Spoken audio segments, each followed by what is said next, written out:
everybody, and welcome to the Fortress of Comic News, episode 184. I am one of your hosts, Chris, alongside my magnificent co-host, Mike. He wants something from me. I don't know what it is, but he's buttering me up. Yeah. But I got a special announcement. We have an awesome interview today. You started the episode, but we got to keep you here. So today on the show, we have Joshua Cassara, the Breaker of Storms. He's worked on so many cool things. I'm sure you've come across like some stuff he's done with Venom. He's done Captain Marvel stuff. He's done a little bit of Star Wars, TIE Fighter, X-Force. I mean, come on. That's his ongoing book right now. If you've been reading that, you've been seeing his art. The Sentry, Falcon, a couple issues. And I think he just did X of Swords, right, Chris? He did an X of Swords issue as a part of X-Force. And I gotta say, it was hands down the best issue. It's a whole story about Storm going back to Wakanda, and it's all about her relationships with the Wakandans. And it's just an amazing issue. So on its own, that issue honestly stands on its own. You don't really need the event to understand what's going on, other than the fact to know that, like, hey, Storm needs a sword. Mm-hmm. But sword. Yeah, you can get that by context. It's a great issue, and as we're talking, I'm just like, oh yeah, he did this book, or he was a part of this book that I read, and this book that I read, and they just got the Stormbreaker thing, and I could be happier because it couldn't happen to a nicer dude. Yeah, such a cool guy. So stay tuned very shortly for that awesome interview. And if you see behind me, if you're looking at our lovely faces, behind me is the Avengers number 40 variant cover. He's worked on this amazing Black Panther cover, like awesome. Not a whole lot of news before we get to the interview, but what did drop kind of came out of nowhere. The movie news. I know we've talked about it, like how big is the following? Is there even a fan base for it? But Michael B. Jordan was rumored to be one of the producers on an upcoming Static Shock movie. And then he later took to Twitter this week to confirm that. So it's in the works. What do you think? Static Shock, the cartoon, has a following. Oh, yeah. I know there's a lot of people love that. Yeah, I loved it. Yeah. My opinion aside, like, there's a lot of people that really like it. But he had this quote that really, I thought, put it all together for me personally as to why he wants to be involved with it. Yep. So this is off of comicbook.com, but it's him actually talking to THR. He says, "I'm proud to be a part of building a new universe centered around Black superheroes. Our community deserves it. Outlier Society is committed to bringing to life diverse comic book characters across all platforms. And we are excited to partner with Reggie and Warner on this initial step." So he pretty much confirms that he's producing this movie, or at least is a big part of it. Right. And I think he hit something big there that, although I'm not a big fan of this character, he hit something big there. It's a universe centered around a Black superhero, and I think that's important. Oh, for sure. Yeah. Right now, more than ever. And I'm in to watch it. I grew up watching Static Shock, so I still hear that intro, the music, static, but I won't do it. I won't curse everybody with my awful voice. Give me Batman Beyond, everybody. So with that, we're going to jump to this awesome interview with Josh Cassara, and we'll see everybody on the other side of that. Welcome back, everybody. Today we have another special guest for you all. Welcome to the show, the Stormbreaker himself, Josh Cassara. Welcome to the show, Josh.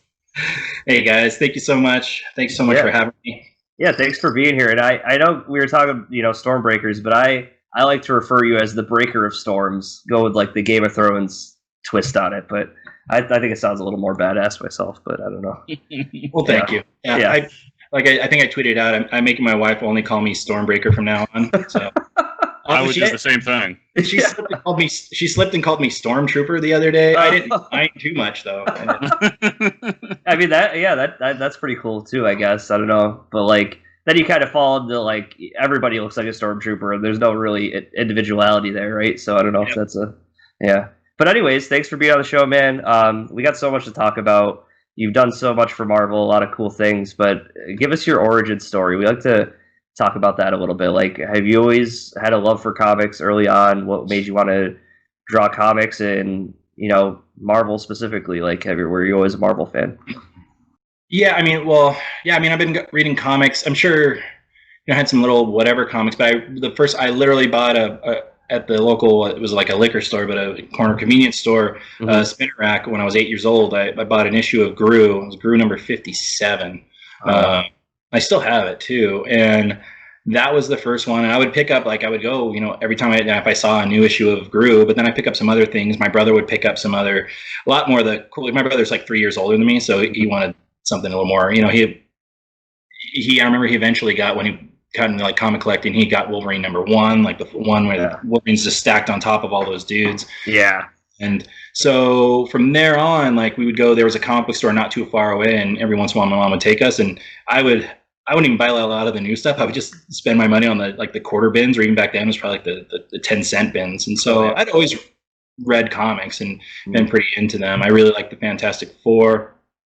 But then the just before the Image boom happened, with when everyone started, Jim Lee and Rob Liefeld and Todd McFarlane were really rocking it. Of course, that was like my coming of age. Yep. So, and then when when Image hit and all that, of course, I just eat it all up and spent all my milk money on that. Yep.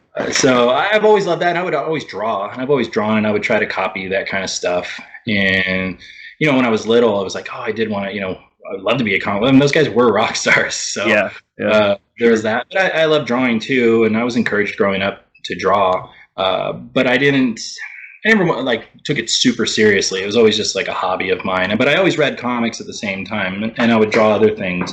But my heart was always with comics. And I think I kind of tried. I finally got some like actual comic-sized papers and boards. Yep. I think towards the end of high school or something like that. I remember at one of my high school, I had like a high school art class, and I did a 10-page Spawn story.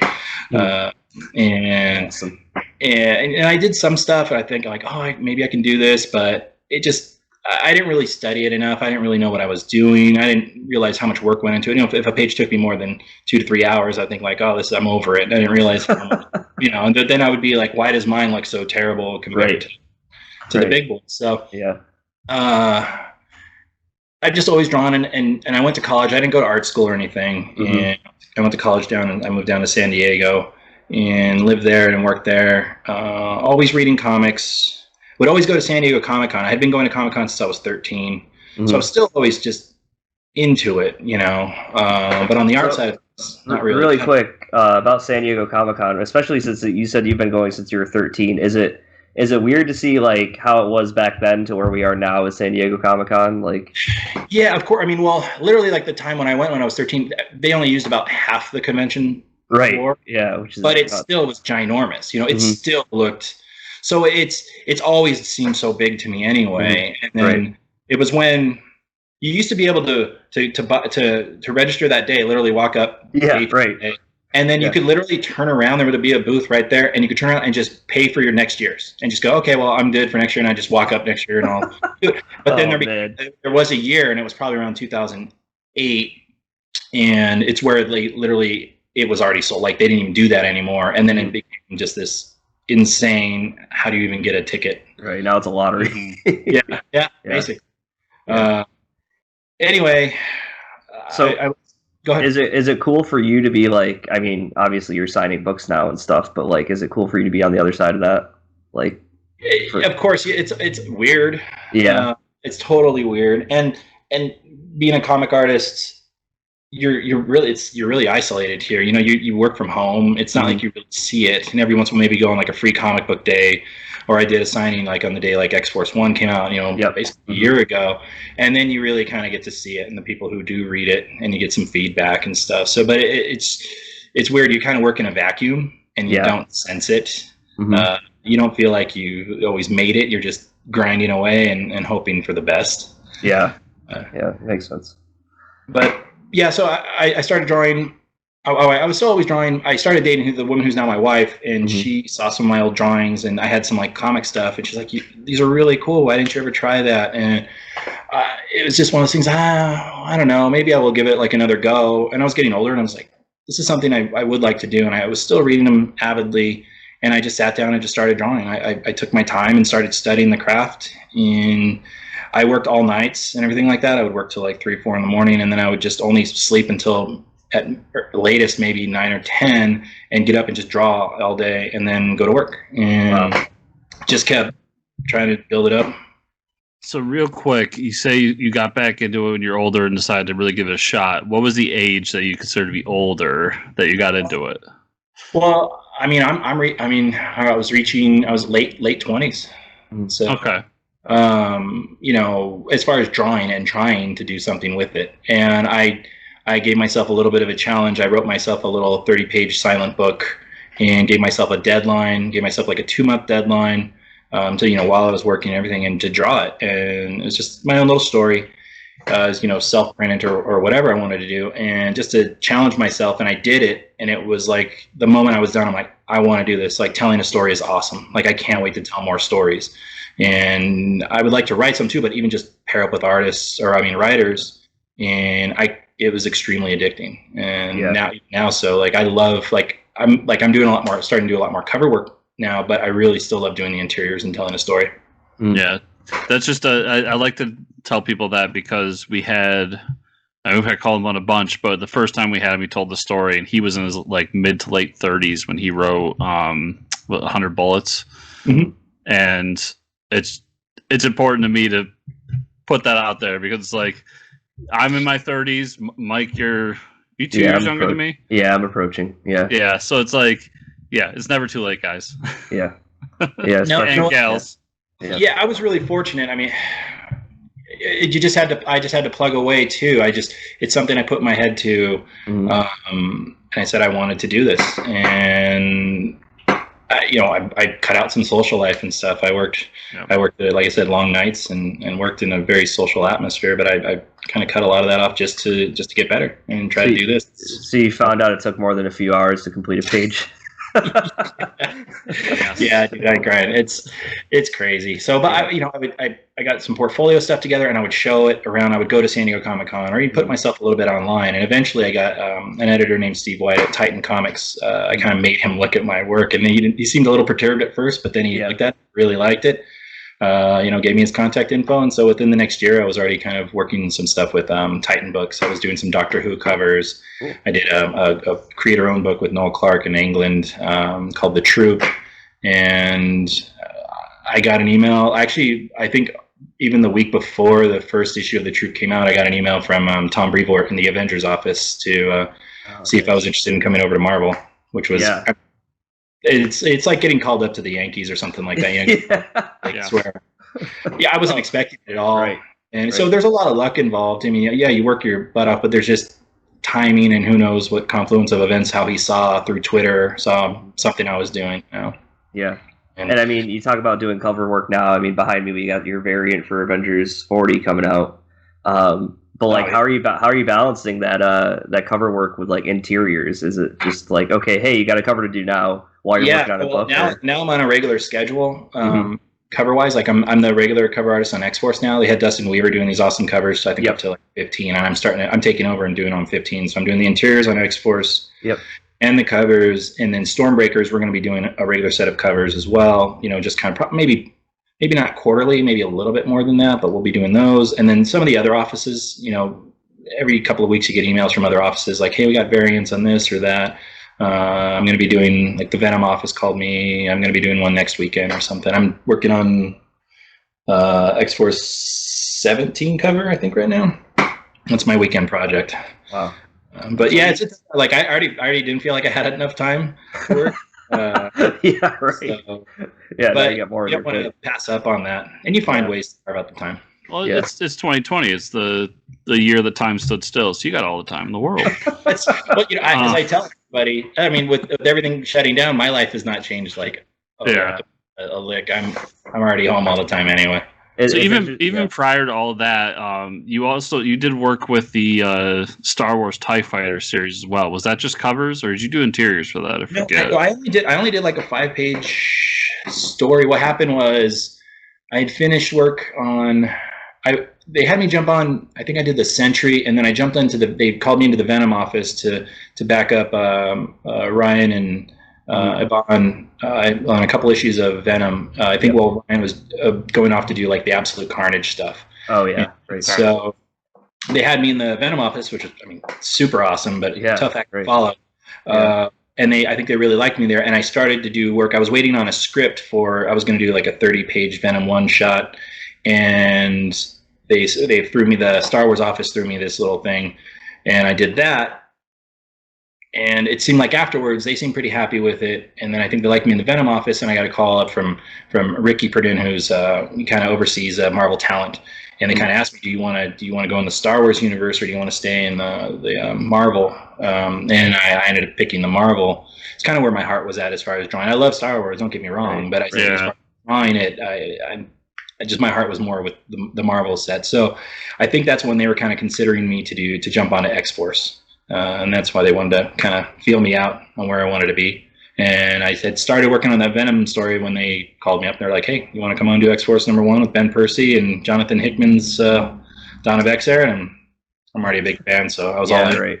So I'll do one question on Hickman. Yeah. He's overseeing most of the X-Men stuff right now. Like, how integral is he on the day-to-day on, like, your book per se, where he's not necessarily writing it, but it is a part of his overall X-Men story? I mean, he sees everything that comes in. I don't deal with them as much as Ben was. You know, they have meetings weekly at the least, and plus they have their own little Slack that they're going back and forth. So just even day to day, anybody's ideas go back and forth and emails and stuff. So that's, you know, if you ever talk to Ben, he can probably get you more on that. But I know that sometimes we pitch things. A lot of things that have happened in X-Force have been my ideas too, where Ben and I kind of workshop them together, and then we'll be like, okay, we'll throw that to the group, we'll throw that to Hickman, we'll throw that to Jordan White, and see what they say, and will you get the thumbs up or not. So I know they're in communication the whole time. I mean, he lets everybody, you know, you got to tell your story. Right. But there's obviously he is this overarching where we're going to go with it. You know, that he plays the long game. Yeah, I picture his overarching story to be Charlie Day from It's Always Sunny with the board connecting everything together. He probably looks like a serial killer that has like everything like that, for sure. Not to go too much on Hickman, but I remember when he did Manhattan Projects, and it was like a big deal that he's like, I didn't plot this one out, guys. We're just going to see where it goes. That was a time. Yeah. But so you and Ben working together on X-Force, it sounds like that's very collaborative on his end as well as yours. Like, how's that book gone? How much of your ideas have gotten through to the final story?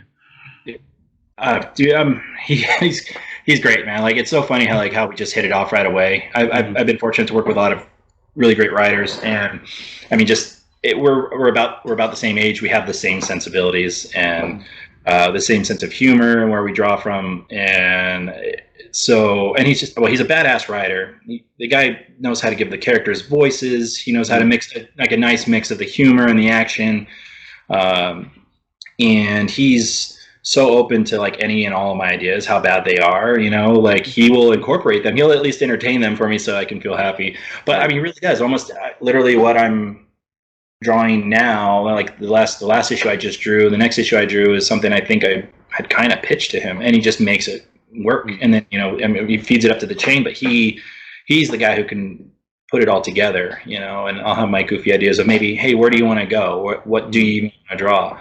And he makes it work, and it's incredible. Anything from, you know, I've talked about it before, like the big Green Lagoon and X-Force #9. That was originally a nugget I had an idea because awesome. I had seen in X-Force #1 they had like a cafeteria on the moon, and I'm just like, oh, cool. Like they have their own cafeteria, but they would have like a cantina, like a Mos Eisley cantina kind of right. Crack, you know. Yeah. So I think that week I literally shot him a big long text. We text all day long anyway. Just kind of like, hey, I want to do this little like bar. This is where we got all the villains and the heroes, all these mutants together, like they would have a place where they'd all hang out. And so I want to do this big, crazy Jeff Darrowy scene. And I thrown it out at him, and he's like, oh man, that sounds really cool. And like a week or two later, he's like, all right, we're good. We're going to do it. So, that's so interesting to me, because we've heard from a lot of writers and artists about like the creative process and stuff like that. And I don't know. I haven't heard of something being so collaborative. I mean, usually a lot of the times you'll get a script, right? And it's like draw the script, look at the panel layout and stuff like that. But this seems like it's something that's, you know, happening day by day, and it sounds really cool. It is super clever. He's like, hey, I've got to do issue 18 coming up. I've got to at least get an outline in, because they approve those sort of things. Is there any idea as far as, he might already have some basic structure, but is there anything, he might have something already pretty laid out, but is there any ideas you have to jump in there? Do you want to do, or sometimes he's kind of free, like, hey, where do you want to go for this one? And it's great. He'll come back and totally incorporate what, if my idea has any kind of merit, even if they're kind of stupid, I think he finds a way to still use a maybe to make me happy. Yeah. To keep you at bay. Yeah. Sure. So, but I love getting a script from him anyway. I wouldn't mind. Even if I didn't have any input, because I think he's a fantastic writer, and he's got. We're already talking things about a year from now, we're cool. on the road, what we want to do, and he's got he's on Wolverine, and so he's got Wolverine and X-Force. He's also writing one of the podcasts, and he's busy, and he writes horror books. Oh yeah. I just hear drawing Black Tom and my team over here every day. So I mean, is there any character you love to draw? Every scene with a certain character, you're just oh damn, I can't wait to draw the scene or something. Yeah, well, he gives when he give the character a moment, a time to shine. Yeah. Because he's so good at giving the character's voice, I do actually like doing a lot of the characters. I've been able to draw more Colossus now. In the early part of the run, he was kind of MIA. He was part of the team, and he was kind of knocked and stuff, and I didn't really get a chance to draw him, and I had to take a break because of the schedule. Yep. Now I'm able to get to draw him a lot more. I'm really pumped up to draw him. He's just, any big-bodied character is really fun to draw anyway. Yeah. He's a big metal Russian dude. Yeah. Oh yeah. But the personality he gives, a lot of people and I talk about a lot. Black Tom Cassidy was kind of whatever, and now we've just given him a ton of personality, the way he has him talk and act, and I hope that I can match it with the right mannerisms and make it all work. So it's everybody. I just did 10 of Swords stuff. I just did 2 issues of 10 of Swords, and I got to draw a lot of characters that I wouldn't use. I got to draw a lot of Storm, which I was really, I did a Storm cover, and I've always liked the character, but after drawing her a bunch right now, I'm all about drawing Storm. I got to draw some magic, and then a bunch of these crazy sword bearers in Morocco. So I guess my question too is, since we're talking about the sword stuff now, is how does that work? Are you just are you given free reign to draw the swords however you want, or is there specific? No. Everything's lined up. Every sword has been designed, and it's all pre-designed. Okay, wow. Yeah, it's all it's. And plus you want everything to kind of match up, because you have a lot of artists drawing things all at the same time. Right. There's some that overlap, so we want to have some kind of harmony. I did just draw. There was a big mistake. I can't really describe what it was, but something happens in my first issue that definitely affects an appearance of a character in the next issue. But it's it didn't even happen. I drew the whole next issue this change hadn't happened. Right. And so I got an email even this couple days ago hey, we're gonna have some patches on there, but everybody else down the line had already drawn the same thing, so we're all having to change it back. But yeah, there's a lot of. I got tons of reference for everything that had been drawn and designed before, so we're all on the same page. Okay, cool. Yeah, it's when they came out with a lot of the stuff for X of Swords, especially when spoilers to anyone that hasn't read into it, but the original 4 Horsemen of the Apocalypse are in this. And I looked at those designs. I'm like, those are Hickman designed them, right? There's no doubt in my mind that he was behind the design on that, because they really fit his style. So it does not surprise me he did that for sure. Well, him and Pepe Larraz are, I think, a match made. Pepe Larraz, I think he's doing the best work in comics. I think he's perfect in the mutant world too, and he makes everything look good. It's also the best name in comics. Oh, yeah. Of course. No offense, but Pepe, that's just such a great name. I got it. It's cool. I'll be fine. But I got when I first got. Even when I first got asked to do X-Force, they already showed me. They sent me all the art for House of 10 and Powers of 10. So I saw Arby's and Pepe's art already already finished the first 1 or 2 issues, and it's just it became extremely intimidating. At the same, both inspiring and intimidating because they're so good. Mm-hmm. And the same thing even happened again with the 10 of Swords stuff. They're like, okay, you're going to do this set. You're doing Wolverine 7 and X-Force 14. This is what happens along the timeline. But here's the stuff that Pepe has already drawn. Here's the first book. Mm-hmm. And it's just, again, it's one of those. It's just mind-blowing. I get to see like just the black and white work and some of the things, and it makes you want to raise your game. And I see the list of all the artists that are on, so you don't want to be the you don't want to be the weak link. You don't want to be dogging it for everyone else. Yeah, for sure. That's awesome. So we talked on the show last week about what like the Stormbreakers, or as it used to be called, Young Guns, means from a Marvel Comics fan myself. What does that mean to be a part of that for you, for the artist? Well, I mean, I did first Young Guns was probably 2004, 2005, 2006. I'm not exactly sure, but I remember. I mean, it was like even like Steve McNiven and I don't know if the Neil Youth was in that first class or just like maybe the next class. And we're talking just even then, you're blown away by the art. I did draw. I wasn't actively hardcore drawing comics, but I did draw and I still read comics. And I would buy that extra issue that would just have their sketches and things like that and obsess over them. So, I mean, even to be considered in like a subsequent class is amazing. There's Jim Chung, Ryan Stegman, Pepe Larraz, Mike Del Mundo, just such incredible artists with their own styles.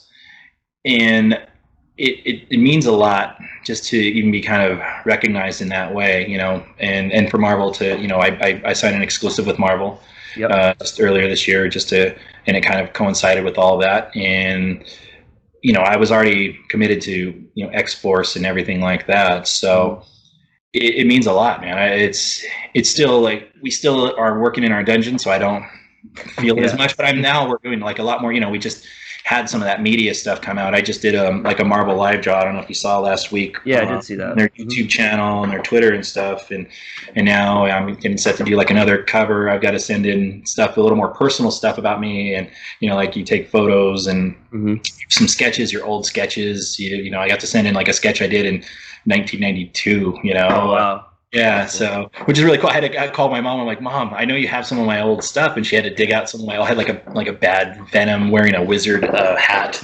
I had like a bad awesome. Like a wannabe Rob Liefeld drawing, and it was like an amalgam of all his like villains and characters. So, one giant shoulder pad here, a gun, this wild gun, and a helmet. And I was gonna say, did anyone have like long hair? Because that was like the 90s is all the characters. Hey, out the helmet with some flowing mullet. Yeah, the mullet out the back of the helmet. Oh sure. I could see it. Style points, 1992, man. Yep. So it's awesome, and the group, it's from around the world. You've got a bunch of them from Spain, Brazil. You have Peach in Japan, and I like just the different styles going on with them too. And Carmen and Iban, what he does on Venom is so dynamic and so incredible of his work. And him and I have a really good back and forth, like online or even through emails. He's a super nice guy. And the same thing, there's kind of like that friendly competition. Like I see how good their art is when they first brought in like those pinups and this set of covers. Like, saw Carmen's cover of Kitty Pryde like coming through it's mind blowing. You go, oh my god, like why didn't I think of something cool like that? Yeah, great. I was happy. I'm stoked I got to do Black Panther. I think he was on the top of my list. Once to draw for that, so it's an honor. It's it's a vote of confidence too, because most artists are pretty not very confident in their own work. Where we second guess ourselves all the time, so it helps give you like, okay, you know what, you're on the right track. Okay, really cool. So it sounds like you're on X-Force for the long haul, and good, because the book's awesome. Thank you. But we're 1, 2, 8 years down the line, whenever that is. You're done with X-Force, and Marvel says, pick your poison. Who do you want? What's the character you want to touch before you leave Marvel? I hate these questions. I know. You got to do one of the generic interview questions. I said it the other day with like the live draw. I got to draw the Thing, and I love the Fantastic Four. Right. I don't think my art style is like. I don't think you look at me and go like they put RB Silva's on Fantastic Four, and I think he's perfect for Fantastic Four. Yep. I just always bug Tom Brevoort to let me just do one fill-in issue at some point.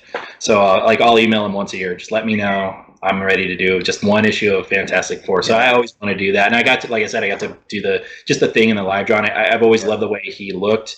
When I was a kid in the quarter bin, I would buy some really old issues of Fantastic Four, and then in the late '90s, early 2000s, I think Carlos Pacheco was drawing him, and I love the way he drew the Thing and Sue Storm.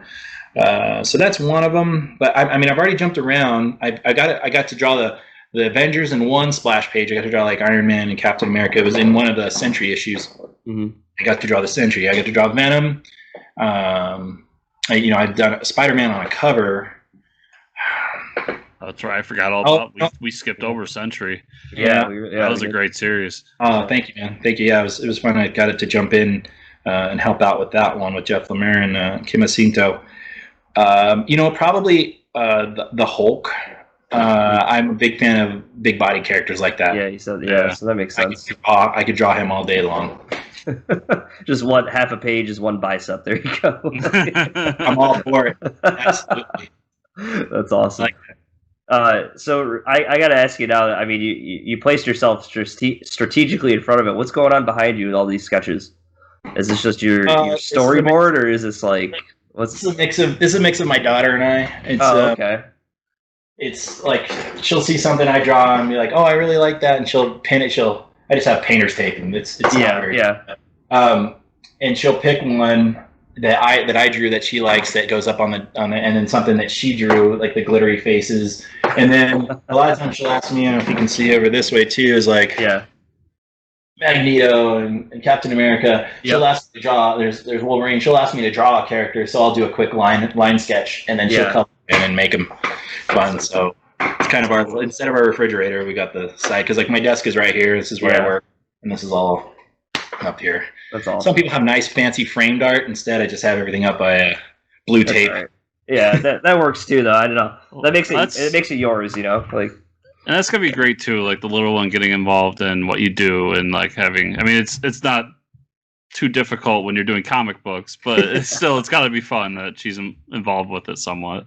Oh, it's cool. I mean, like I said, the Green Lagoon thing. I just got some prints in for it, and I had it up. Just kind of taped up, and she's now like learned. She would ask all the characters, and now she can identify them. And I'll be like, "Okay, where's Blob?" She'd immediately pick out Blob or Rogue, Emma Frost. It's pretty cool. Like she knows so many characters, which is really really cool. But she sits here like my office. Half of it's just basically her playroom, but she can be here the whole time I'm working. So I get to watch her grow up and be with her every single moment of her life. So that's really cool. I can't really trade that for anything. There's these long days. I'll pull all-nighters sometimes still.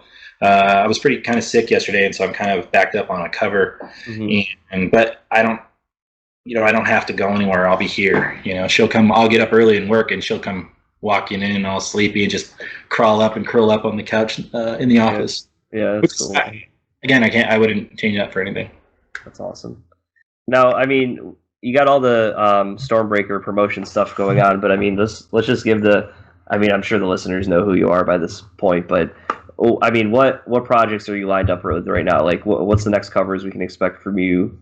Like I said, I'm the regular cover artist on X-Force. You'll see those regular. I just did one. I don't even know what office it's for. So, like I said, some of them are going to be set as Stormbreaker variants, officially Stormbreaker variants, and then there's just other covers that other offices are like, "Hey, if you got time, we'd love to do a cover. We got this idea." Like I said, the Venom office had a really cool one. I have a great rapport with those guys, and they'll come back at me here and there, and I got a really cool one I'm going to draw next weekend. So I've got that. I'm set to draw X-Force, as long as I think, the way with Ben and I, they want to keep us all together through what Jonathan Hickman wants to do, and keep and wrap up this whole thing. So, I mean, we're looking for quite a while, at least a couple of years, so at least a couple more years. So I'll be doing that. And I love it. It's cool. I mean, at least because I'm not just drawing one character. We're going to focus on. I have an upcoming issue that we're going to focus on Quentin Quire. And the guy doesn't get a lot of love, and he's going to get his a time to shine in an issue, and we'll go to different characters. So that's kind of fun. I have 8 characters on my team plus a whole another island of mutants and people in and out. Yeah, correct. Yeah, so I'm not going to get really bored. Yeah, exactly. And I've got an issue of the Wolverine Black, White, and Blood. White, and Blood. Yeah, so, that I read that. I'm like, that title is so badass. Like, it's cool. It's Adam Kubert, Yep. Declan Shalvey, and I do the first issue. And then they have other ones. I mean, you've got like, Donnie Cates writing issues, and you see like a whole other set of amazing artists. I'm so happy to get one of the chapters in the first one. It's a really cool like Cold War spy tale that Matt Rosenberg and I did. So that's really cool. And just black and white. I usually draw with some gray tones and some shades of gray, so it kind of already works as the way I normally work anyway. Just to have it in black and white. Cool. Really cool, man. So if our listeners want to follow you further, where's the best place to send them? I'm Twitter, Joshua Cassara. You'll see me. That's where I'm the most active. My wife just started like an Instagram for me because she's all about the grams, I guess, and just, like finally got to do it. Transition, Josh. You gotta. Yeah, I know. I've got to show pictures of You're a picture guy. Come on. Sourdough bread and. Oh yeah. Yep. I'll give him a few weeks, everybody. He'll be on TikTok. Don't worry. Yeah. Oh yeah. I hope not. Please don't make me download it. Yeah. So the Instagram, I think it's like Joshua D. Cassara.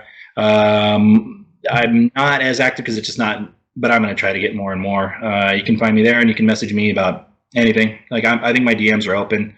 So if anybody wants to message me about original art or podcasts like this, I think I'm more than happy. Recipes, sourdough bread recipes. I don't know. Yeah. I might need some of those, but yeah, awesome. Thanks for being on the show, man. We really appreciate it, and look forward to reading more awesome books from you, man. X-Force and whatever you got coming up. Cool, man. I appreciate it. Thank you so much, Michael. Thank you so much, Chris. Yeah. Thanks, man. Cheers, guys. Cheers. Hey everybody, Chris here. Just want to take a quick break from the show to remind you all that if you go to fortressofcomicnews.com, there's a banner at the top for Amazon. If you use that Amazon banner, we get a little kickback from it as an advertising fee. So if you do any of your purchases on Amazon, we would really appreciate it if you would use our banner to do all your purchases. That way you can help out the show, help out us, and get all the awesome things you buy on Amazon, including comics, DVDs, everything. So remember, go to fortresscomicnews.com and use that Amazon banner on the top. Thank you all so much for listening, and let's move on to the rest of the show. We are on the other side. Yeah, you probably want to hear what we have to say after listening to him talk. I mean, and we stopped recording and we talked to him for a little bit more after that. Yeah, we get some inside details. No, not really, but just such a very cool, humble guy. Love to have him back on the show sometime. And yeah, please support him and all he's doing. I wasn't reading X-Force. I told Chris this off air. I wasn't reading X-Force before the interview. I'm going to be reading X-Force now. I mean, I did like the art, and just to meet such a cool guy, and he's just, like you said, couldn't happen to a nicer dude. And I mean, his art is fantastic. So it's very well deserved. Yeah, sure. It's nice to hear the creative process is happening, especially at the Big Two book. Yeah. Yeah, it's nice how they're bringing all these people, especially across, continents too. It's like, that's awesome. Marvel's doing some good stuff there. And speaking of that, why don't we just jump into the comic book news? Why don't we? Oh, okay. We got a lot of DC news to get through. I was a little excited for it. I don't know. But it's almost like New 52 happening all over again. Or Convergence. Oh, God. No, let's not go there. I remember... we don't talk about it. Marvel announced a bunch of new tie-ins for the upcoming King in Black event for this winter. First, writer Matthew Rosenberg and artist Juan Ferreira are bringing back the Thunderbolts with a 3-issue series. 3-issue series. New 3-issue series. Second is an anthology series called King in Black Planet of the Symbiotes. This anthology will have 3 issues and introduce new characters, bring back fan-favorite characters, as well as set up key moments for the King in Black series. Next is a one-shot called King in Black, Black Knight, written by Simon Spurrier, with art by Jesus Saiz, and will feature the ebony blade-wielding Black Knight fighting Null's army of symbiote dragons. Holy shit, I'm buying that one. Are you kidding me? 1,000%. I'm buying I'm buying 1,000 issues of that. What? Why does it not? I love Black Knight. Like, yeah, right. Everybody's gonna love Black Knight soon, right? And I love him. And the idea of him, like, if you're bringing Null. Yeah, we already know that Null has symbiote dragons. Of course. So who do we have fighting dragons? Who slays a dragon at night? Right. Yeah. You had to do it. I can't wait for that. I gotta read that. That sounds so awesome. They should like King of Black should have just been that every issue. Like, what the hell? And then the last we got another one shot titled King of Black, Gwenom versus Carnage, written by Shannon Maguire with art by Flaviano. Yeah, I'm not as excited for the Gwenom versus Carnage, but So, okay, Thunder. I love Thunderbolts. I'll check that out. yeah. The anthology series is going to have stories by Donny Cates, so I will probably check that out. Mm-hmm. I already committed. I'm buying that Black Knight book. Oh yeah. The last one, nah. Gwenom. I'm sure there's a Gwenom fan out there, and they're excited. Good for you. I'm not that person. So, Yep. But I think this King in Black event, like the tie-in books, are sounding really cool. Like yeah, we got I'm excited. Iron Man and Doctor Doom fighting symbiote Santa Claus, and now we got that one was Black like Knight I was fighting sold symbiote dragons. Like, yeah, this is it. what I want out of my tie-in books. You know, like come on, a little goofy, a little fun. Love it. Yeah. So DC has finally announced what Future State is, and what we can expect from it. Future State will be a 2-month event, much like Convergence, where all DC ongoing books will be. There wasn't a skip in the podcast. I actually took a long pause there and looked begrudgingly at the camera. All ongoing books will be canceled and replaced with new limited series and one-shot books. After the event, we currently have no idea what the slate of DC books will look like, though I'm sure in the coming months we're going to find out. So here we have a list of the upcoming series. I think what I'm going to do is maybe do like, I don't know, 2 or 3 at a time, and then we can talk about like if we think we're going to be excited or something. Okay. Or we can just do them one at a time. Batman Superman by G. Lewin Yang and Ben Oliver. I mean, Batman Superman. I'm reading that book now. I want to read it in this event. Yeah, and I always check a Batman Superman team up book. Yeah. There's something about that idea I like, so I'll probably check that one out. Catwoman by Ram V and Otto Schmidt. Ram V, the stuff that has been coming out from him hasn't been bad, so. Yeah, he seems to be a quality writer. Yeah. You can't get me to read Catman. No. Yeah, I don't know if I'll read that. I don't know. This is Catwoman. She's a thief. Harley Quinn by Stephanie Phillips and Simone DeMeo. I will say this, Stephanie Phillips, I'm going to read a Harley Quinn book. Yeah. Just for her. I shout out to Stephanie Phillips. She got 2 issues, and I'm excited for this Harley Quinn book. I said it. It feels I got it off my chest, and I did it on air. It's recorded. I'm going to get this book. And Stephanie Phillips, please, I got to read it, and I know you're going to do it justice. That's why I got to read it. I mean, so yeah, I'll get it. I've gotten everything she's done for DC. Yep. And yeah, like, dude, I remember. I think it was actually a con that like you couldn't make it to. If I remember correctly, but I met her at a local con, and she was like, she had just come out with this book about a women's hockey league and was pushing it. Oh yeah. And we had an interview and we talked afterwards. And we have some of a relationship in terms of like a friendship, not a relationship. I shouldn't have said that. But but like, and since then she's grown to this like. I'm not gonna be surprised when I find out she's doing an ongoing DC book. Like it's happening. She's doing Superman right now in the digital first. Now she's doing Harley Quinn. Yeah. It's coming, and Harley Quinn's a popular character. I mean, as much as I wouldn't read it, but like, good for her. That's awesome. The next few, I mean, we got Nightwing, Andrew Constant, and Nicholas Scott. Not a huge Nightwing fan, but I'm sure there's a lot out there. There's plenty. I'm not them. Yeah. So. Robin Eternal by Megan Fitzmartin and Eddie Burrows. I have to hear more about this before I can commit to it. I don't really know what I'm committing to. The next couple are weird. Future State, The Next Batman, 1-4. Don't know. Well, this is the one by... Actually, I double put it, but this is the one by John Ridley and all them. Oh, yeah. Sorry. This is The Next Batman. John Ridley, Nick Darrington, Laura Braga. The Next Batman. What does that mean? That's I think it's the Lucius Fox Batman. Oh, okay. Because the thing, real quick to interject on all this, a lot of these, to me, we'll never get the true answer on this, but I feel like a lot of these books were supposed to be 5G, and they're just like, well, we're going to do this future state thing instead. We've already got stuff for that 5G. Why don't we just finish them up? Yeah, right. And it wouldn't shock me if that's what's going on here, and I think that's what this next Batman is that. Outsiders, Brandon Thomas, Sumit Kumar. I don't think there's a huge following for Outsiders. They always seem to get a book, though. Yeah, so there's got to be somebody. Wasn't like there was a recent one too. Wasn't Gail Simone on Outsiders or something? And I don't know. Arkham Knights by Paul Jenkins, Jack Herbert. Arkham Knights, yeah. I want to hear a little bit more, but I like Paul Jenkins, so I'll probably check this one out. Batgirls by Vita Ayala and Aneke.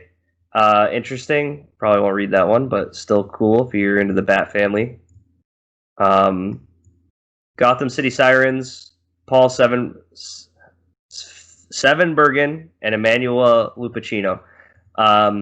Gotham City Sirens, if you're a fan of that, that's your thing. And actually, let me interject again. That's the other thing, is these books are all like future stories. Right. So, it's got, I don't know for sure because they haven't said a lot about all of the books, but Gotham City Sirens, it might not be the ones we know too. Mm-hmm. Like when we get to the next book, I know a lot about this one. And I'm kind of excited. Yeah. Dark Detective by Mariko Tamaki and Dan Mora. That's pretty interesting. Yeah, so this is the one where Bruce Wayne is no longer Batman. Mm-hmm. But this is the Bruce Wayne book. So this is going to be him as his new alter ego, which is just Batman under a different name. The Dark Detective. Dark Detective, yeah. And it seems interesting, so I might check this one out. Grifters, which is weird. I mean, this is like, they always try to get a fan for Grifter. And this is Matt Rosenberg, though, and Carmen Di Domenico. Yeah, I mean, Matt Rosenberg writing it. Got to be good. I like a lot. I kind of like Grifter. You like Grifter? Okay. Yeah, I read the new. I didn't. Okay, I'm a pseudo fan of Grifter because I read the new 52 Grifter when that happened. Yeah, and I kind of like that series, so I might check this one out. Red Hood, Josh Williamson, Giannis. Milo Giannis. I'm sorry if I butchered that one, but they definitely went to Italy to get some artists in this. Yeah, Josh Williamson doing Red Hood, so I'm sure that's going to be interesting. Yeah, we know Josh Williamson's a good writer. Superman of Metropolis, Sean Lewis, John Timms, interesting.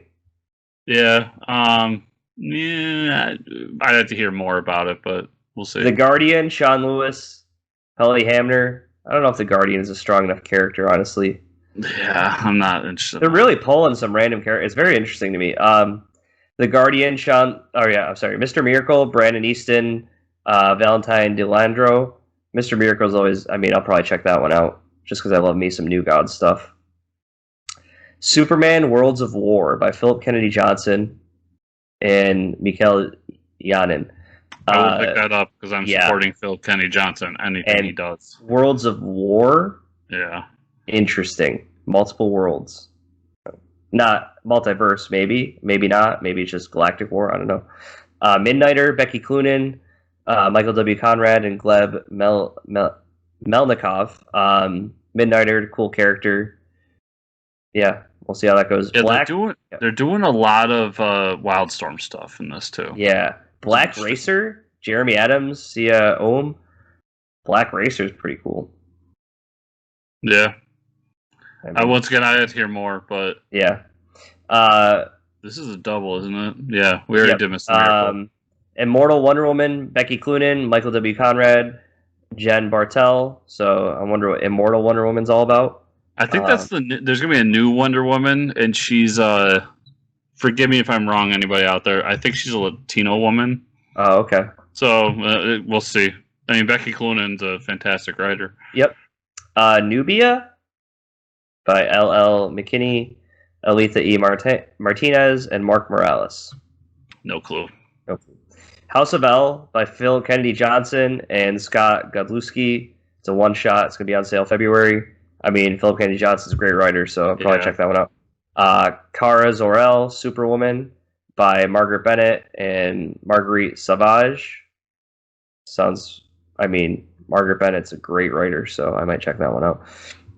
Legion of Superheroes, of course, Brian Michael Bendis and Riley Rossmo doing that. I'm going to have to check that out because I'm reading Legion of Superheroes. Yeah, and he's not letting anybody else touch it. Oh, yeah. Superman / Wonder Woman by Dan Waters and Leila Del Duca. Sorry. That's pretty interesting. So, I believe the last time we saw a Superman Wonder Woman cross book was when they were like dating in New 52. Right. Yes, everybody, that happened. Yeah, right. That happened. But that's interesting that they're pairing those two up again. Superman versus Imperious Rex by Mark Russell, Steve Pugh, 3 issues, ending in March 2021. You had me at Mark Russell. Yeah. Come on. Wonder Woman by Joelle Jones. Okay. Did you read her Catwoman when it like spun out of Tom King's Batman? I read the first issue and it didn't really grab me just because the issue I had with the issue was it was Catwoman. Yeah, because her art's fantastic. Oh yeah, it's great. I'm kind of interested in that just to see her art and something that I might enjoy. Yeah, I love Wonder Woman, so I think that's a character that I'll definitely read. Justice League by Josh Williamson, Robson Rocha. Yep. I check that out. Justice League Dark. Okay. By Ram B. Markio Takara. Yeah. I mean, we haven't seen Justice League Dark in a while. Green Lantern is Last Lanterns by Jeffrey Thorne and Tom Rainey. Interesting. Maybe just a little, I don't know if the core is burned out and we just have a few lanterns left or something. Tales of the Green Lantern Corps by Josie Campbell, Ryan Cady, Ernie Altbacher, Sammy Basri, Clayton Henry. So Tales of the Green Lantern Corps. I'll probably pick this one up because I want to support the idea of doing more Tales of the Green Lantern Corps books. Right. Because I like those old ones. They're just like one-shot stories of random lanterns. And that's what you talked about with Alan Moore back in the day. So yeah, some of his best work is in that. So, in my opinion. Suicide Squad by Robbie Thompson and Yavi Fernandez. I'm going to read Suicide Squad. Black Adam by Jeremy Adams, Fernando Pasarin. A Black Adam book. Hell yeah. Hell yeah. I'm a little interested in it. I'm not all the way there, but I might be picking that one up. Aquaman by Brandon Thomas and Daniel Sempier. I'll be picking this one up. If anyone's reading the recent Aquaman, or if anyone's not reading the recent Aquaman, him and Mara have had a daughter, and she's a baby now currently. This is her in the future when she becomes Aquaman. So I'll pick this up because I'm an Aquaman fanatic. The Flash by Brandon Vietti and Dale Eaglesham. I'm interested to see another writer on The Flash. So I'm grabbing this just because I want to see Dale Eaglesham pick up Flash. Oh, yeah. Teen Titans, Tim Sheridan, Rafa Sandoval. Anyone that's... Oh, go ahead. We don't have a Teen Titans book going on right now. We do. Was it ending? It's ending soon, yes. But this one, everyone's freaking out because anyone that's a fan of the Teen Titans cartoon, not Teen Titans Go, just Teen Titans, they're introducing Red X as a character in this. Ooh, awesome. Very cool. Yeah. Shazam by Tim Sheridan, Eduardo Pensica. Awesome. Shazam. Give me more Shazam. Yeah, I'll pick up Shazam because I want to support there being more Shazam. Yep, and Swamp Thing by Ram V and Mike Perkins. Yes. This is supposed to be like Swamp Thing at the end of the world. Oh God! If I'm remembering what I read correctly, and if that's what it is, yes, I'm buying this book 1,000. And Mike Perkins is a great artist. So. Oh yeah, and I need more Swamp Thing all the time. I mean, I just the last good iteration we had was the Scott Snyder stuff, and then and that kind of became popular after it was finished. Yeah, and I really like that the digital first one they did with Mark Russell, but it's just those digital firsts are good, but they're just like different enough where they don't hit that same itch. Right. If that makes sense. Mhm. But yeah, I'm down. They need to bring Swamp Thing back as a regular book. There's still some cool things that I think deserve to come back, and then there's some stuff that doesn't, like The Guardian, that doesn't make a whole lot of sense. But hopefully, the next couple of weeks or so, we get more of an understanding of what's going to happen. Yeah, they said that like all of this is it's not all in the same year or the same time. Like people are allowed to pick sections of the future and tell a story, Okay. which is an interesting way to do this, and we're gonna get some cool stories out of it. I think it's very telling, and this is not a slight on any of the writers here, but it's very telling that we don't have the main DC art and writing teams on any of these books. Right. Yeah. And I'm actually more interested in what comes out of this than the books themselves, personally. Although some of the books do sound cool. Yeah. Yeah, I noticed that too. A lot of artists I've never heard of and stuff like that, so... Yeah, and I mean, there's some big-name writers. Right, there are. And there's even some big-name artists in there, too. But I'm just saying, for the most part, you don't see the big names on any of these books. Yep. Like, we're about to talk about the books that we read this week. Injustice Year Zero, number 8, Tom Taylor. That's one of the big names for Tom. Because, like, we talked about Suicide Squad being canceled, and I was wondering why, because it was such a great run with Tom Taylor that now we have another Suicide Squad book, and lo and behold, Tom Taylor's name isn't anywhere to be found. So that's interesting. Injustice Year Zero, number 8. I'm still really enjoying this, and I have downloaded like the omnibus. I bought the omnibus on Comixology of Injustice, so I'm actually going to go back and read all that. Harley breaks Ivy out of Arkham because she's kind of like done with the Joker. Ivy threatens Joker to leave her alone. She goes to Joker. She's like, "Listen, you got to stop her abusing Harley." And then her and Harley take a trip to Vegas, and they decide to elope. So that was the issue. Not bad. Not enough Justice Society in it for me, but I'm still gonna read it because it's Tom Taylor. Before we go any further, everybody, Dark Knight's Death Metal number 4 came out. We'll talk about that at the end of the show after we do all the plugs, so we can go full spoilers on it. Okay. Rorschach number 1 is Tom King, Jorge Fornes. You read this? I did. Interesting.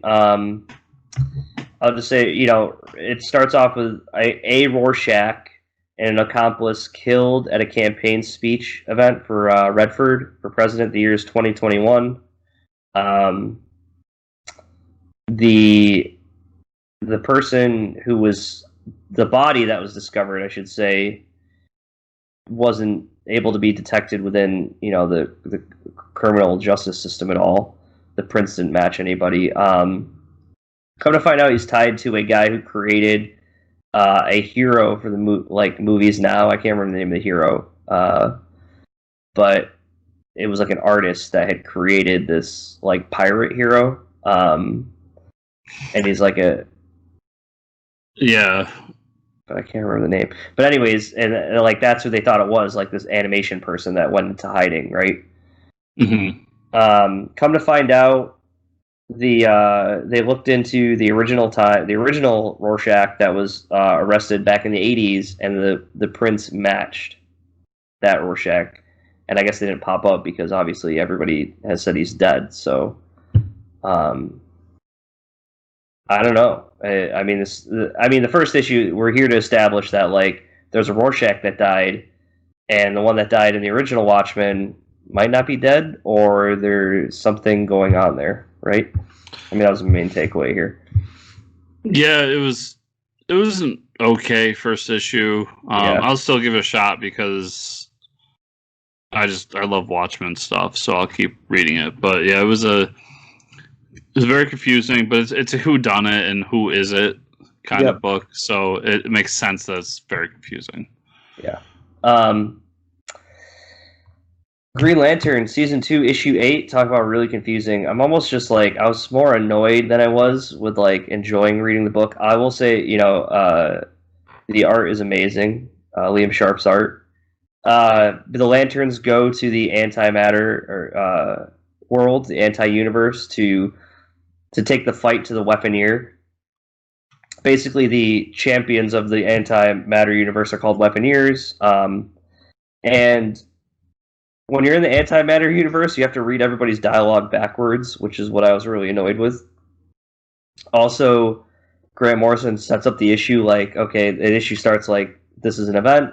The next page is like 30 minutes before, and then the next page is like 2 hours before. The next page is like 15 minutes before. So I understand what I think he's trying to like get you like in that mindset of like, this is how you normally process. This is not how you normally process or read a comic book. Maybe. It's just a little annoying for me, just how slow I had to like process the info. But what I got out of it was Sinestro and the Weaponeer 666. That's his name, like the main antimatter Weaponeer we've been talking about and following in this series. Him and Sinestro have a relationship, like they love each other. They've said they loved each other. The Lanterns have taken the fight to them. And Hal Jordan and Weaponeer have had these conversations, but basically, by the end of the issue, the Weaponeer resolves that like he's had conversations with Sinestro of like our love shouldn't matter, blah blah blah. We should just and the heads of the Weaponeers are saying like, oh, we have to worry about Weaponeer 666. He's going to turn on us, and then by the end of it, the resolve is that Weaponeer 666 has made the decision to like stay with the antimatter universe, and he's like, none of that matters. My love with Sinestro doesn't matter. Blah blah blah. We're just gonna duke it out. I don't know. Unless there was a bigger story there, it was just very strange to me. The way you talk about it reminds me of how I feel of like the Bizarro characters. Whenever they show up, I just kind of like groan. So I'm like, I have to like read this 3 times to kind of understand the inflection and how they're talking backwards. And then that coupled with the like weird Christopher Nolan treatment of time, I don't know, I was just kind of annoyed. And then I gotta talk about Batman Death Metal, so we'll wait for that. Okay, quick, I'll go through last week's stuff. Amazing Spider-Man 850, really great issue. End up finding out afterwards it's Otley's last issue on Spider-Man, which kind of sucks. But I say it's 850 in legacy numbering. It's actually issue 49. But Spider-Man, Norman duke it out and fight the Sin Eater or whatever he's called.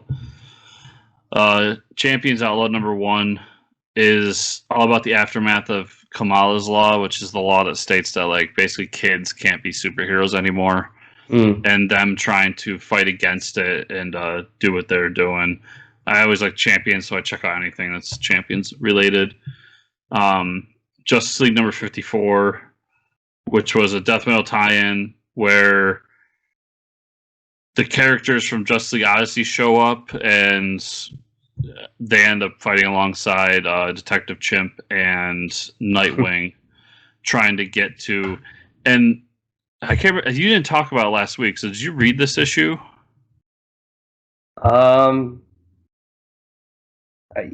No, I must have missed it, I guess. I don't know. So, because there's a moment in there that I feel like you would have talked about nonstop, because one of the areas they go through, well, so first they tell Lex, like, we don't need you anymore. Like, just fuck off. You're Lex Luthor, you're going to screw us. No, I missed it. Yeah, I got to catch up on that. Okay. And Lex is like, no, you really need my help. Like, I want to help and blah, blah, blah. Right. And so they end up going through this desert that's full of what looks like dead Starros. And there's this great 2-page spread of just like out in the distance, it's just Starros everywhere. Yeah, okay. And they go through and they get caught in these mine traps, and then Lex shows up and saves them. It's just like, I told you, like I would have told you to go around the Starros, but no, nobody want to listen to me. Yep. It was a cool issue. I really liked it. DCeased Dead Planet #4. So they go back to New Genesis, and they talk to all the new gods. Oh, nice. And they're like, you guys need to help us. And then who shows up? Darkseid, but he's a zombie. It's awesome. That's pretty awesome. We only find them when they're dead. #2. Another really great issue, cool series. It just kind of this issue was the story of how each character in this ship went along with the plan. Because at the end of the day, this plan to kind of go and find live gods and harvest them is going to end up ruining all their lives. Mm-hmm. So it's kind of just an introspective of like how they all got to where they were. But I really like this series so far. It's only 2 issues in, but I think it's a cool idea, and I'll continue with it. Cool. And then I had a Kickstarter book show up from our dear friend Travis Gibb, Voodoo Nation #1. Nice. I really liked it. I thought it was a cool story. Everything he talked about in the interview we did with him, it's an introspective on the ideas of Catholicism, or not necessarily Catholicism, but Christianity. And he intertwines that with this kind of voodoo magic, and the art's really great too. So anybody out there that didn't go for the Kickstarter, check out Voodoo Nations. It's really cool. Now into this week's book. I'll be quick. Captain America #24. I actually have good things to say because he finally brought back Sharon last issue and made her young again. Mm-hmm. So we get the relationship between Sharon and Steve for the first time in a long time. Yeah. And I love that relationship. On top of that, he's trying to bring back Red Skull. So it's like that issue a while back when he brought in U.S. Agent, where it's like, you give me the things I want. Right. Let's see if you take them away from me in 2 issues. Avengers #37 was just the end of the Age of Khonshu story. The big thing here is now the Phoenix Force is on Earth, and somehow it's all connected to what happened with Khonshu and the Moon God and Hell, and how Hell is somehow going to try to take over the Earth and all this weird, crazy stuff. But I love it. It's a lot of fun. Marvel Zombies Resurrection #3 is another good issue. We get down to the Hive where Galactus is and all the zombified heroes. Mm-hmm. And there's something going on with Franklin that we don't know about yet, because Franklin has lost his powers, but he's survived zombie bites. So he's like somehow he is immune to this, and we don't know how, but they've got him cornered, and I'm sure the next issue is the last issue, so we'll find out. Superman #26 was Superman fighting that new villain. And there was a cool revelation here where he's protected the Daily Planet by building this field around it, where if anything comes close to the Daily Planet that's going to destroy it, it automatically turns on a Phantom Zone projector. It just sends them to the Phantom Zone. That's awesome. Yeah, it's really cool. That is awesome. And then my last one before Death Metal is Commanders in Crisis, which is the Steve Orlando image book, which is it's a superhero event book without the big two, was kind of the premise. And the idea here is we have a bunch of superheroes who have different powers, and we end up finding out that they're people from different versions of our Earth throughout the multiverse, and what they end up being is fairly interesting, and I don't really want to give that away. But all of their universes have been destroyed, and they came to our Earth to escape, and now they see that same multiverse energy coming to our Earth, and they feel like they're the only ones that could save it. And it has to do, there is a political backdrop of like divisive nature and all this, and how like whatever this multiverse energy is, it feeds off of the divisive nature of humanity. It's a well-written issue. It's kind of interesting. I liked it enough where I'm going to try out issue 2. I want to see where the overall premise is going, because the overall premise is kind of shaky. But it's definitely interesting. Cool. So, Mike, where can people find you on that internet? You can find me at Fortress Ricker on Twitter. Where can they find you and or the show? You can find me at Fortress Chris on Twitter and chrisrunt.com. That's CHRSRUNDT.com. And the show you can find at fortressofcomicnews.com. Everything's there. All of our handy dandy links and our store and all that fun stuff is right there. Remember, everybody, if you are listening to our voices, to give us a 5-star review on whatever podcatcher you are using.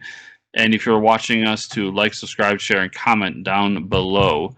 And if you want to go the extra mile, there's always patreon.com/Fortress of Comic News.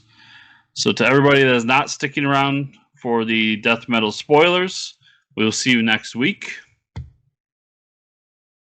Let's talk some death metal. Yeah, pretty crazy issue. It's like the Empire Strikes Back of issues. For First, death it metal. was really just nice to have a numbered issue. Yeah, right. Yeah, I feel like I read so much death metal and was like, wow, this is only number 4. So we got Batman in Crisis on Infinite Earths, we got Superman in Final Crisis, and we have Wonder Woman in Infinite Crisis. Yeah. Batman is in Crisis on Infinite Earths with some type of anti-monitor sun or something like that. Yeah. This is on the Real Mobius. Real Mobius. Whatever that means. I'm not the big DC guy, so I don't know what that means. So the Mobius chair. I don't. And then you have Superman in Final Crisis, where he's got this crazy looking Doomsday with like tusks and other versions of Superman that he's enslaved, and he wants to make Superman a minion, like put him in an apocalypse pit, and like it's pretty awesome because Red Sun's there, Kingdom Comes there. Yeah, that was pretty cool. So basically, Batman and Superman failed though. They're just getting their asses kicked. Wonder Woman's the only one that has a fighting chance, and she's dealing with the Superboy Prime, or is it? I'm sorry, yeah, Superboy Prime. Yeah, him on Infinite Crisis. On Infinite Crisis, so she's trying to put him in a trance with all the other heroes, like put them within the tower, and he tries to she tries to convince him like, oh, but you know what's happening with Perpetua is a lot worse, and all the multiverses are going to go away. And then we get the other heroes. We got Flash, and the other Flashes are trying to still run with the Mobius chair. Yeah, real quick though, there's a moment in there where, and it's funny because it's all drawn by Capullo, so it makes it even better. Where in Infinite Crisis, Superboy Prime's trying to preserve basically the Golden Age heroes, like the perfect versions of them. Yep. And he draws these panels that are just like Batman, Shazam, and a few other characters in the Golden Age, basically. Yeah. And I love those panels. Oh yeah, that's all. It's really good stuff for sure. Yeah. Flash is still running away from the shadow things and the evil. The Batman who laughs. Harry runs really fast. Yeah, Barry runs really fast. The Harley team is still trying to get away from the little Robin King, and he sticks a knife in the zombie Jonah Hex to send him to hell, and says that he talks about Harley Quinn and how she's a failure, and I guess they get away though. They Swamp Thing collapses the cave and they get out, I think. And then we get Wonder Woman finally convincing Superboy Prime, and at the moment of I thought Batman is already wiped out of existence and Superman was in the pits, but lo and behold, they're back. Wonder Woman convinces Superboy Prime, and the Trinity makes it back to Earth, and the Flash is like, well, we got the Mobius chair, and what they did is the Mobius chair got brought straight to, because they're still running from him. I don't know if they forgot, but when they bring the chair to him, it's like, well, he's going to probably just chase after you. The Batman who laughs has the Mobius chair now, and by the end of the issue, he says, I've created the last 52 universes. And that was a pretty awesome scene of he's holding a multiverse, and he's created his own new multiverse. So I'm guessing next issue we get glimpses of this new last multiverse, I think, which got me really hyped for the next issue and what's to come from that. Yeah, so he said something along the lines of I've already gotten to the chair and I have it sending all the energy to me. So all of the crisis energy they were saving for Wally is now in him. Yep. And I'm pretty sure, I'm 80% sure that there's actually a book called Dark Knight's Death Metal, The Last 52. So I think we're one shot with that as well. Okay, that's pretty cool. So, yeah, I'm excited to see what's going on there. It was a great issue. I mean, they definitely Empire Strike Backed us twice in this book. Oh yeah, for sure. There's a moment where I'm just like, well, Batman doesn't exist anymore, Yeah. Okay. Yeah, right. It's like, what? Did they die? What? I'm like, they just pulled them out of existence, or erased them from existence. So Very interesting, but good issue. Yeah. So yeah, it was really good. I'm excited for more, which is what I want out of a event book. that's what it should be, right? Yep. But well, thanks for everybody for sticking around for the spoiler-filled discussion, and we'll see you next time. See you next week, everybody. Coolio.